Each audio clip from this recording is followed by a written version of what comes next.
Montesquieu.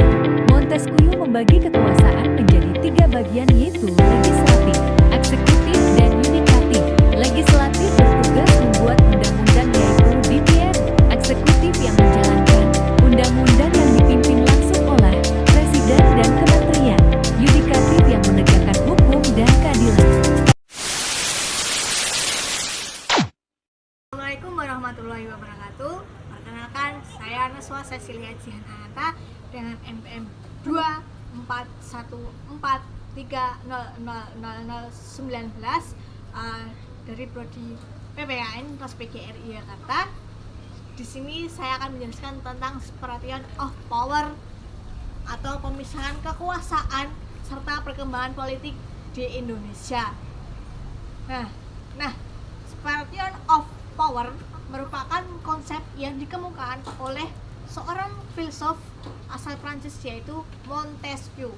Nah, menurut konsep ini, kekuasaan negara dapat terbagi dalam beberapa lembaga agar tidak terjadi pemusatan kekuasaan pada satu pihak. Nah, tujuan utama pemisahan kekuasaan yaitu mencegah penyalahgunaan wewenang dan menjaga demokrasi. Nah, kemudian selanjutnya itu dalam praktiknya di Indonesia tidak menerapkan kekuasaan pemisahan secara mutlak, namun di Indonesia yang menerapkan pembagian kekuasaan dengan mekanisme check and balance atau saling mengawasi dan mengimbangi. Artinya setiap lembaga negara mempunyai kewenangan masing-masing, tetapi tetap saling mengawasi dan mengontrol lembaga negara lainnya agar tidak terjadi penyalahgunaan kekuasaan. Ada pun contohnya seperti DPR yang mengawasi jalannya kebijakan pemerintah. Di sisi lain, Presiden mempunyai hak untuk mengajukan rancangan undang-undang dan Mahkamah Konstitusi menguji undang-undang yang dianggap bertentangan dengan Undang-Undang Dasar 1945. Nah, dengan demikian terdapat hubungan yang saling mengontrol antar lembaga negara. Tahun 1998, Indonesia lagi gak baik-baik aja. Harga naik, demo di mana-mana, sampai presiden ikut out. Ini yang disebut Reformasi 1998. Momen yang bikin Indonesia berubah total. Awalnya karena krisis ekonomi parah di Asia. Rupiah anjlok, harga naik, rakyat makin susah. Mahasiswa turun ke jalan, demo besar-besaran. Dan akhirnya, presiden saat itu, Soeharto, mundur setelah 32 tahun berkuasa. Setelah itu, Indonesia mulai lebih bebas ngomong. Media, pendapat, sampai demo jadi lebih terbuka. Jadi, Reformasi 1998 itu perubahan besar karena krisis plus perjuangan rakyat. Dan jadi titik balik Indonesia sampai sekarang. Era reformasi resmi dimulai.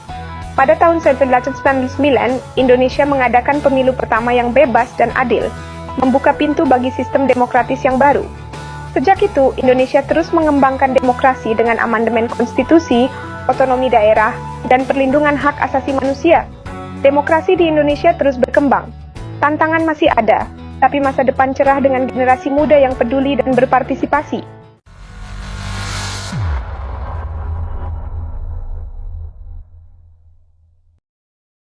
Jika kita melihat perkembangan politik di Indonesia, sistem pemerintah dan politik mengalami perubahan dari masa ke masa.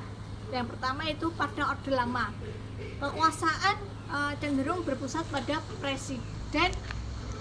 presiden serta pengawasannya belum berjalan secara optimal.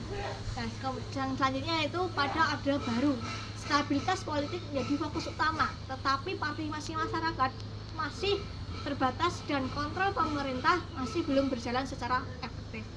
Nah, perubahan besar terjadi setelah reformasi pada tahun 1998. Reformasi membawa pembaruan pada sistem politik. Beberapa perubahan antara lain yaitu pembatasan masa jabatan presiden, pemilihan umum yang lebih demokrasi, pembebasan pers, serta penguatan lembaga-lembaga negara yang berfungsi menjalankan pengawasan pemerintah. Namun demikian masih terdapat tantangan yaitu seperti praktik korupsi, penyebaran informasi hoax, dan rendahnya literasi politik. Dan tantangan tersebut harus diatasi karena agar demokrasi di Indonesia berjalan dengan baik. Dari pembahasan ini perlu dipahami bahwa seperhatian of power memiliki peran penting dalam keseimbangan kekuasaan. Nah, melalui pembagian kekuasaan dan mekanisme check and balance, setiap negara melakukan tugasnya secara efektif dan saling mengawasi. Ya, prinsip ini menjadi fondasi utama dalam melaksanakan demokrasi dan perkembangan sistem politik Indonesia.